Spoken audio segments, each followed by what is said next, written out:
Bueno, vamos a meternos de lleno en un tema de un peso estratégico enorme, la planificación del Pentágono para un posible conflicto en Irán.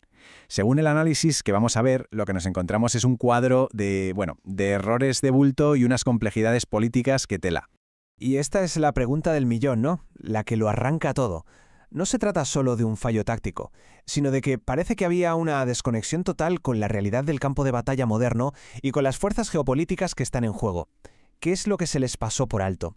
Para entender todo este lío vamos a seguir esta hoja de ruta. Empezaremos con los fallos de cálculo del Pentágono, luego veremos la extraña dinámica de las negociaciones, analizaremos si un bloqueo es factible, nos meteremos en el dilema del presidente y, para terminar, veremos el impacto económico a nivel mundial. Vale, empezamos por la base de todo, lo más fundamental de cualquier plan militar. ¿Conoces bien a tu adversario? Porque aquí es donde, según este análisis, empezó el primer gran patinazo.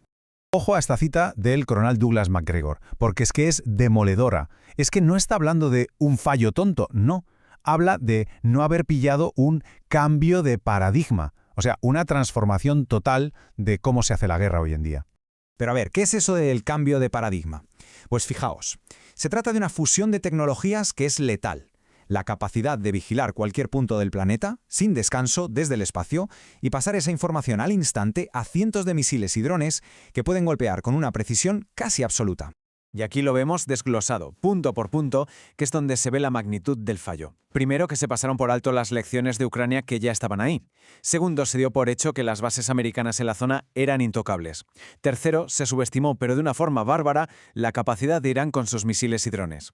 Y para rematar, se ignoró cómo Irán podía usar su geografía, su propio terreno, a su favor. Y claro, uno se pregunta, ¿por qué? Pues parece que aquí hay una causa de fondo, una especie de sesgo dentro de la propia institución. El análisis sugiere que la gente del poder aéreo funciona con una especie de acto de fe, esa convicción casi religiosa de que solo con la superioridad en el aire ya ganas. Una idea que, este conflicto ha puesto totalmente en jaque. Es que a lo mejor todos estos fallos militares no son más que el síntoma de un problema político mucho más gordo. Y eso nos lleva del campo de batalla a la mesa de negociación. Porque la pregunta clave aquí es, ¿los intereses de quién se estaban defendiendo de verdad? La conclusión del coronel MacGregor es que no se anda con rodelos. A pesar de lo que pareciera, lo que pasó en Islamabad no se puede llamar negociación, fue otra cosa. Y esto es un ejemplo perfecto de esa desconexión, de ese choque de realidades. Por un lado tienes a la delegación iraní, 70 personas, listas para un diálogo complejo, y por el otro a un equipo estadounidense que, según este análisis, no iba a negociar nada, sino a soltar una lista de exigencias que no se podían tocar. Y ojo, dictadas no desde Washington, sino directamente desde Israel. Y esta otra cita lo deja todavía más claro, si cabe.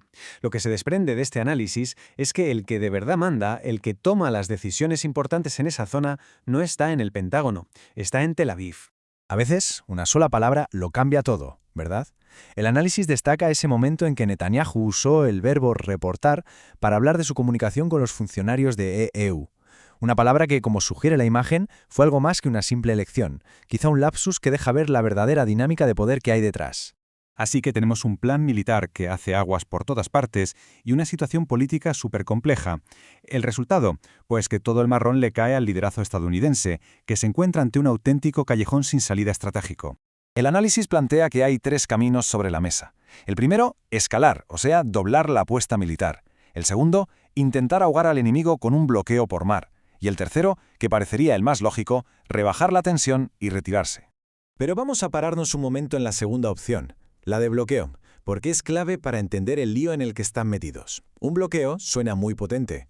Sí, pero la realidad es otra. A diferencia del bloqueo a Cuba, que lo tenías ahí al lado, en tu patio trasero, intentar hacer lo mismo en el Océano Índico es una pesadilla logística, carísimo, y como ya se ha visto, lleno de agujeros. Vamos, que no es una solución que se pueda mantener en el tiempo.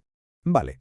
Entonces, si escalar es un riesgo tremendo y el bloqueo no funciona porque no se retiran y ya está, que parece lo más lógico, pues aquí viene el punto clave del análisis. Parece que esa decisión ya no depende solo de los intereses de Estados Unidos. Según esta perspectiva, la postura de Israel hace que la opción de rebajar la tensión sea, políticamente, inviable para Washington. Y ahora vamos a abrir el plano, porque claro, este conflicto no pasa en una burbuja. Sus ondas expansivas están golpeando la economía de todo el mundo, y esto está creando una crisis en varios frentes a la vez. Este dato es Es que es brutal, el 50%, la mitad de los fertilizantes que necesita el sur global para producir alimentos, viene del Golfo Pérsico. Si la navegación se para, es que ya no hablamos solo de petróleo, estamos hablando de una amenaza directa a la producción de comida para miles de millones de personas. Casi nada.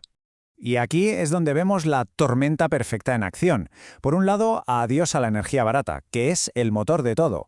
Con eso se va también el crédito barato, que es como la sangre del sistema financiero. Y para rematar, la crisis de los fertilizantes, que amenaza con dejar vacíos los platos en medio mundo. Son los tres pilares de la economía global y los tres, a la vez, se están tambaleando. Y claro, en medio de una crisis económica así, siempre se aceleran los cambios geopolíticos. La conclusión del análisis es que el usar el sistema financiero estadounidense como un arma, congelando el dinero de otros países, está teniendo un efecto rebote. Está provocando una huida masiva de capitales. El dinero busca un lugar seguro y cada vez más parece que lo encuentra en China.